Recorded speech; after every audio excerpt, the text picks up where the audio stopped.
I'm Wyatt Martin, and you're listening to First Look, and this is a podcast where typically we take a look ahead at the passage that we're going to be studying as a church and have a conversation around that, but this is a little bit different because today we have three different guests. We're going to hear three different stories of God working in people's lives through somebody who invited them to church, and the reason is because we have Easter coming up, and we want you, Alderwood, to be bold in inviting people to come hear the gospel this Easter, and so you're going to be encouraged today with three stories of God doing just that, of using an invitation as one of the ways that his Spirit worked in people's lives to cause them to give their lives to the Lord and walk with him from that moment on. And I can't wait to get into it with you. We're going to start with the story of Renee Huber. Let's listen together. Renee, thank you so much for joining us on First Look. My pleasure. Introduce everybody for people who don't know you. My name's Renee Huber. I work in the church office as a communications admin. Been doing that for about 15 years. But I started coming to Alderwood in 1990 as a brand new Christian. I was single. Yes, in the single group. Met your husband here and raising a family here. So fun. So fun. Well, we have you here to share your story of what God has done in your life. And so why don't you start us off? Where did your story with Jesus begin?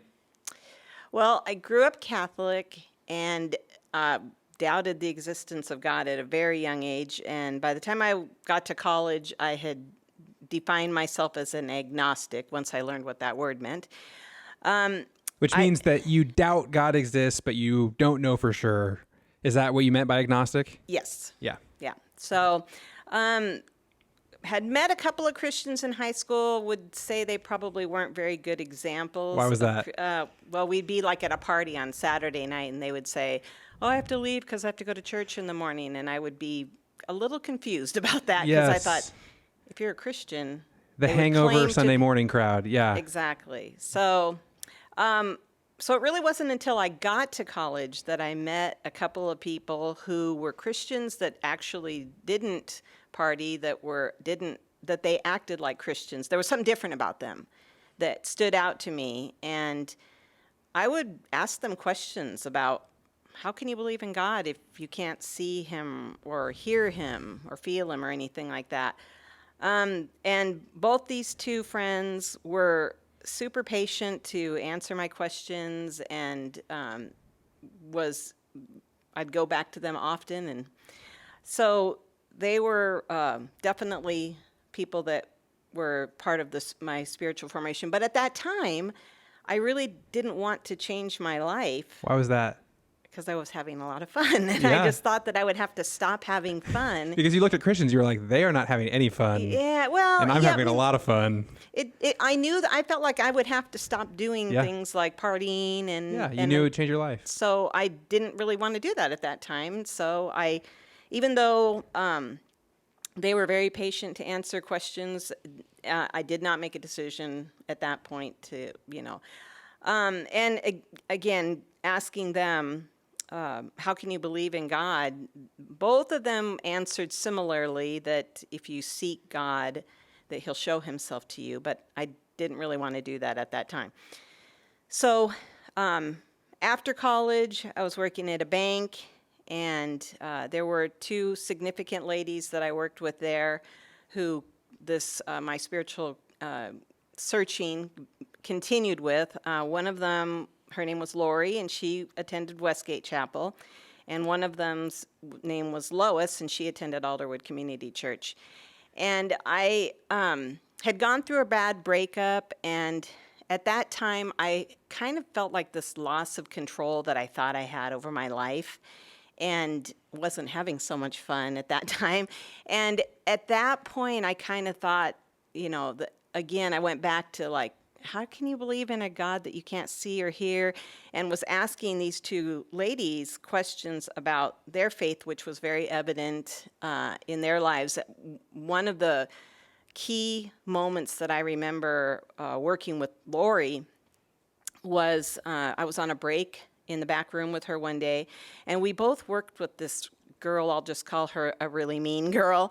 And I was back there with Lori and saying, oh, I just can't stand working with her, and was kind of like expecting her to get in on the gossip about the mean girl. And her response blew me away. She said, "Oh, I just can't help but love her with the love of Jesus." And I was like, "What?" Which, Well, you can always imagine somebody saying that and not buying it, right? Like you can, I can imagine Christians saying, "I'm just going to love this person with the love of Jesus," even though they were just the ones just gossiping about that person. But Lori was genuine. oh, she was very genuine. She really was going to love this mean girl with the love of Jesus, even though it'd be easier to gossip with you in the back room about her. Totally. Yeah. I mean, I would have never expected her to say that. Even though I knew she was a Christian, it still did not.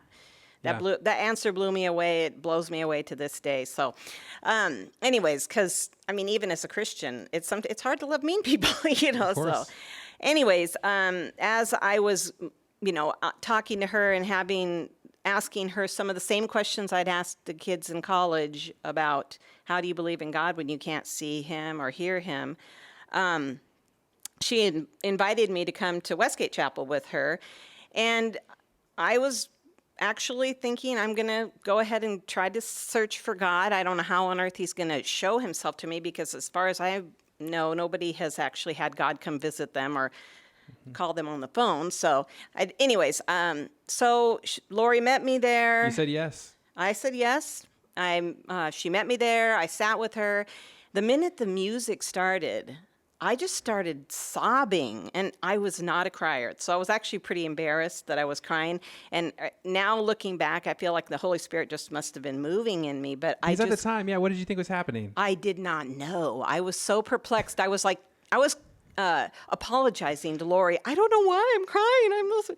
And she's handing me tissues and being extremely nice and just, hand-holding me through the whole, explaining to me what we're doing now in church. Meanwhile, I'm still crying. And so the Holy Spirit was moving, but I just didn't recognize what that was or anything. But the real significant thing that happened was when I left the church that day by myself. I had come by myself and I was leaving by myself. The minute I was out of the church parking lot, I just had this really overwhelming bad feeling come over me that I had never felt before. And I even remember thinking, like, I'm not mad. I'm not sad. What am I? I don't know. I just feel bad. And I went to my dad's house, and even my stepmom looked at me that day and said, "What's wrong with you?" And I was like, "I don't know." And then later that day, a friend of mine called me who knew that I was supposed to go to church that morning. A Christian. She was a Christian, and she was calling to check up on me. Did I really go? And so, she was living in Alaska at that time. So long distance phone call, she calls me, and I told her, yeah, I had gone. And then I went on to explain to her what had been happening since I left church. And she said to me, "Renee, don't you know what that is? That's Satan. He doesn't want you to go back." And the moment she said that, I felt something physical leave my body along with that bad feeling. Mm-hmm. And it was like, I knew then that there was something, that there was demons, that there were, I didn't believe in ghosts. I didn't believe in anything supernatural prior to that. But at that moment, it was so physical that I believed. I believed in demons. I believed in God. I believed in Jesus. And it was like, at that point, I just went back to work the next day and was practically running up to Lois, who was there, and saying, "Okay, I believe now. So what do I do now?" Yeah. And ended up going to, so she told me, she said, she told me how to accept Jesus. And I remember asking her, well, what's the catch? Because I felt like, okay, you just have to accept Jesus and, you repent of sins and then you have eternal life. But what's the catch? And I remember her saying, there's no catch. And I was just kind of blown away by the whole thing. It was like, wow. And so the next Sunday, I decided to go to Alderwood with Lois, and I've been there ever since. The rest is history. Yeah. It wasn't until a lot later that it occurred to me that God really had answered my prayer about being able to see or feel something or hear something, because I really felt something that was extremely physical, not just a thought or a... Yeah. And just like your friends in college told you, when you were ready to seek God, He was there. Exactly. I love that. I love just thinking about the fact that Lori probably didn't know the whole story. She didn't know your journey. She didn't know the people that had been sowing seeds ahead of time, but she invited you to church that day, and God used that in a huge way in your life. So Huge, yeah. thank you for sharing that story with us. You're welcome. That was Renee Huber, and now let's take a listen to Emily Abernathy. Emily, thank you so much for joining us today. Yeah, thank you for inviting me. You're welcome. Why don't you introduce yourself and let people know how you're connected to Alderwood? My name's Emily Abernethy. I am a high school youth leader. Been doing this for 5 years and been going to ASM or Alderwood for about 10 years. Yeah, that's awesome. And leading an ASM, we just figured it out together. It's been 5 years, which is awesome. And sophomore girls, so great. And we got to serve together for a number of years when I was in ASM as well. And we brought you today so that you could share the story of what God has done in your life. And I'm going to let you take it away. Why don't you let us know what God's done? Oh, I'm so excited. Well, first, God has done a lot for me throughout my years of being a Christian. I have learned to just put my complete trust in Him and faith and patience too, and just know that what He does is good and what He makes is good. But that wasn't always the case, was it? No, it was not. I did grow up in a Christian family home, but however, I did not live a Christian lifestyle. I just thought if you believe in God, then you're good. Yeah. No studying, no reading the Bible. And I think that's so common, the idea that being a Christian just means, yeah, you believe in God. I'm American, I believe in God. That makes me a Christian, doesn't it? Yeah. So that was you. And yet you told me that there was a point that made you question that you decided to walk away from Christianity at some point. Tell us about that. In 8th grade, my uncle was a Houston police officer, and he was actually shot on duty. Wow. And after hearing that, I disassociated myself with God. I thought, well, God makes everything good, and God protects the people that He loves. So once that happened, I thought, no, I don't love God, because God clearly did not love my family or myself to have my uncle pass in such a way. So after 8th grade, I stopped being a Christian of what I thought was Christian, and I just lived my own lifestyle without God, and very dark. So what did God do that started to change that for you? It was not until sophomore year, Maddie Bauer invited me to Shasta. I knew her through school. We had the same English class together. She was asking me, go to Shasta. We live in a houseboat. It's in California. Yeah, and a lot of fun. I am a long-term ASM person, so I know Shasta very well. But for those who don't, you don't mean that she just invited you to Shasta the lake. You mean that she invited you to Shasta the trip, right? So Shasta was a long-time ASM summer camp for high school. Houseboats on the lake, worship services on the beach. Awesome. We've done something very similar to that at Kukanusa for a number of years. So she invited you to come to ASM's summer church camp at Shasta. And you said... I said, no way. Why did you say no way? I thought, okay, these are like bells and whistles. It's going to sound really great, but it's really going to be like a boot camp of everyone studying the Bible every day. I have not even opened a Bible by myself at that point, and I thought I would be out of place. Yeah, you saw through the bait and switch. You're yes. like, yeah, you're selling me on the houseboats and the boating in the sun in California and all that, but I know when I get there, we're going to be talking about Jesus. Yeah. Okay, so you said no, and Maddie was just like, okay, cool. She never talked to you again. No, she actually kept on asking me. At first, she's like, okay. And then a couple days later, she's like, oh, this is a really fun game that we played. And she would kind of ease in more of Shasta. Honestly, it wasn't until the 8th time she's mentioned it or asked me, I gave up. And I was like, you know what? I'm going to go. So she doesn't have to ask me again. Yeah. And then I'll just be there. And then I'll go home. It was easier just to say yes. It was easier to say yes. And what happened when you got there? What happened at Shasta that year? Oh, boy. At Shasta, I knew Christians would be there. So I myself lied and said I was a Christian. So no one would ask me stuff or ask my life and talk about. I was afraid because being a non-Christian, I feel like I would be going to be judged.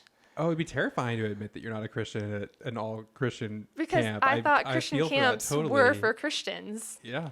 Yeah. No one told me it was for non-believers until So you're just trying to blend in. You're like, yeah, Christians. I'm a Christian. I made it through the third day until one of my houseboats roommates asked me what my favorite book was in the Bible. And I looked at her and I'm like, the Bible is a book. Yeah. You didn't even know there were books of the Bible. No, like how it's organized, like John 3:16. I thought John was quoting something in the Bible. Did Right. not know John was a book. And I was like, I don't know what you're asking here. And point blank, she's like, I don't think you're a Christian. I was like, well, you're judging me now that I'm not a Christian. But clearly I was not. That's really funny. Mm-hmm. So they out you at Shasta. Yeah. Yes. And how did God use that invitation for Maddie Bauer on that trip? What started to change in your life from that point? I loved hearing the sermons and the worship.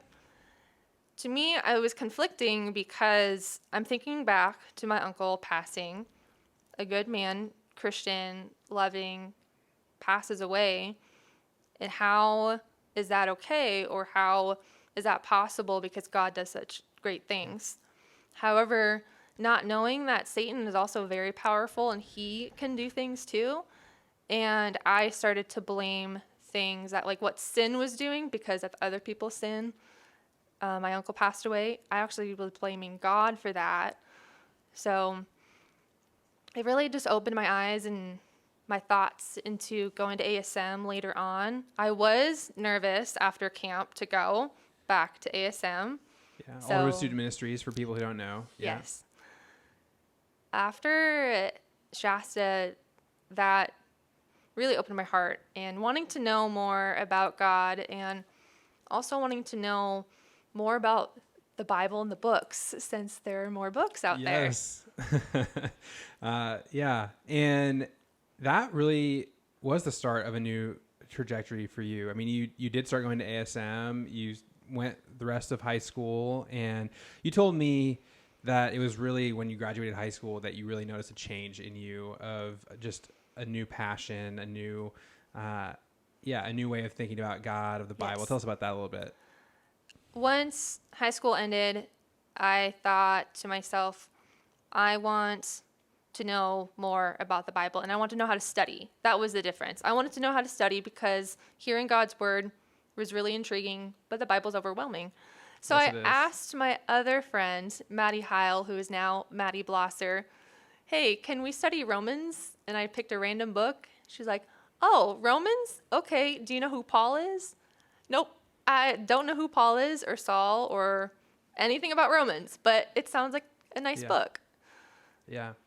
And so, I mean, you grew from there. Mm-hmm. You told me a little earlier that you maybe can't pinpoint the exact moment that you came to faith, but it's easy to see looking back that God used that whole season to draw you to himself. And after, you graduated a couple years later, you became an ASM leader. You've been discipling students ever since. And that's a really cool thing. The other thing about that story that I love hearing is Maddie Blosser, formerly Maddie Heil. She was somebody that was invited to ASM as well and got saved. She was invited by Chrissy Ristalis. And I just want to, as we get ready to wrap up your story, look back with you to Maddie Bauer, an ASM student who invites you to Shasta 8 times, invites you to Shasta. You say no. She keeps inviting. Yes. At that moment, she had no clue what that was going to do in your life. No idea. We still talk about it sometimes. Yeah. Today. Because you get to serve with her today. You and her are both ASM leaders. Yes, we are. We love leading and talking about the Bible and teaching the kids. It's just a lot of fun. Yeah, and I just love thinking about that because that's where we find ourselves today. We have people that God's put in our life. We don't know what he might do when we invite him, and we get to, in faith and boldness, extend an invitation to come to church, hear the gospel, and who knows what God might do with that. So, Emily, thank you so much for sharing your story with us. Yeah, thank you so much for letting me. That was Emily Abernathy. Let's take a listen to Jeff Iliff. Jeff, thank you for joining us. Thanks for having me, Wyatt. Hey, so introduce yourself and let people know how you're connected to Alderwood. Cool. Yeah, my name is Jeff Iliff. We're pretty new to Alderwood. We moved up here about 2 years ago from Portland after 6 years there. My wife's family is longtime Alderwood family, but we are new.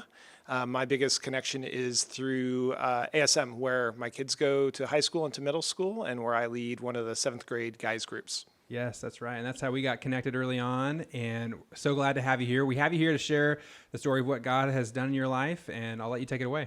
Yeah, I think the story probably best starts around when I was 21, 22 years old.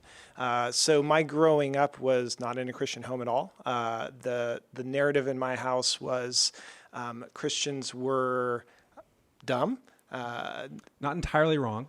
I know some smart ones. Not totally right. Not always wrong right. though.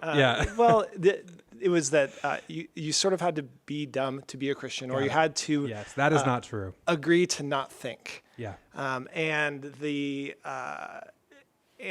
there was sort of a tacit discouragement of faith in my house. Growing up through high school and college, there was always a sense inside me, like it was kind of like Lewis describes it as like a hunger or an appetite. I always thought of it like a thirst for something more, something meaningful, something hopeful after death. That would mean that that this span of a day, a week, a year that you live like is something more than just like does nothing. life mean something? Yeah, for sure. So my high school and college years were spent trying to avoid that feeling as much as I possibly could.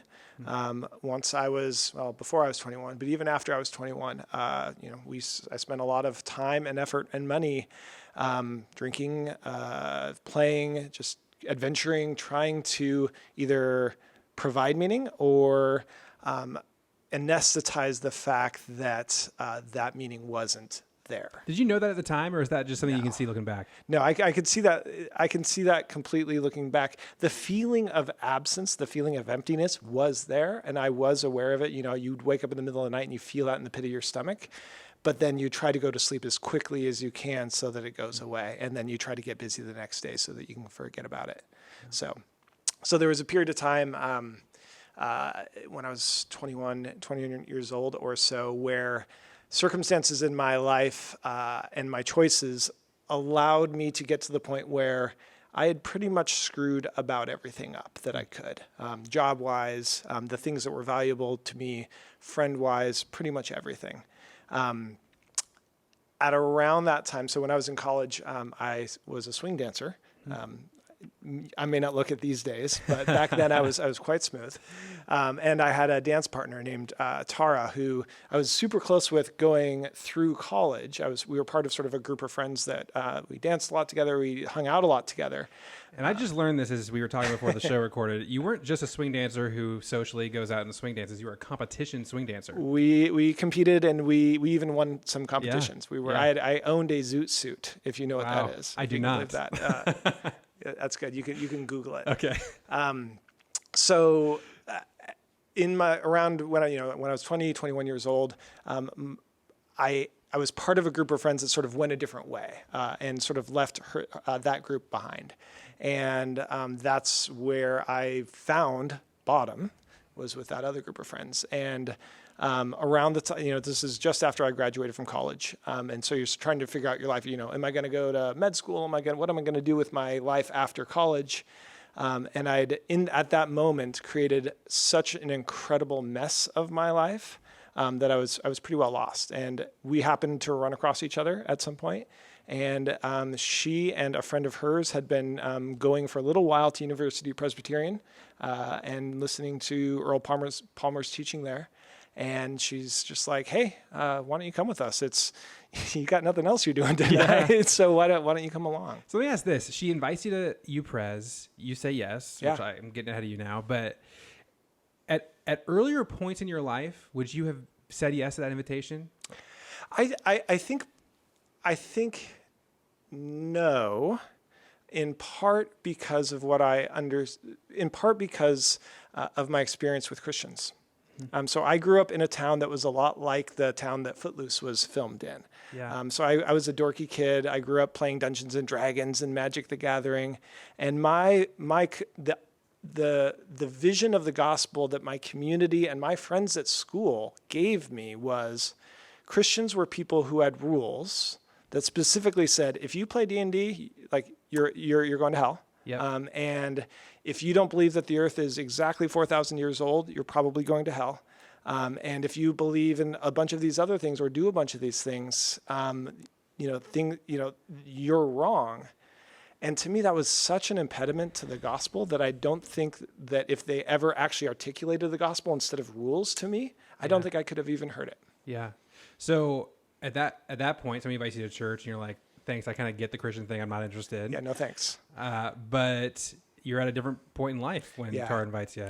Yeah, I think what it is, it's the moment, there's a moment in my life, and there's a moment in people's lives where their need matches what God provides, right? And for me, it was, there was the church environment that UPress was, and the type of preaching that Earl Palmer provided, where he preaches out of literary texts. He preaches out of the Bible, yes, but he also takes a lot from Tolkien and a lot from Victor Hugo and Charles Dickens and, classic literature to try to touch on what actually is the gospel. What does self-sacrifice mean? What does the imputation of righteousness? What is that really? And where do we actually encounter it? And that really connected with you. That was super important for me because that was the language I spoke. So that was God lining up a language where the gospel could be spoken so I could hear it.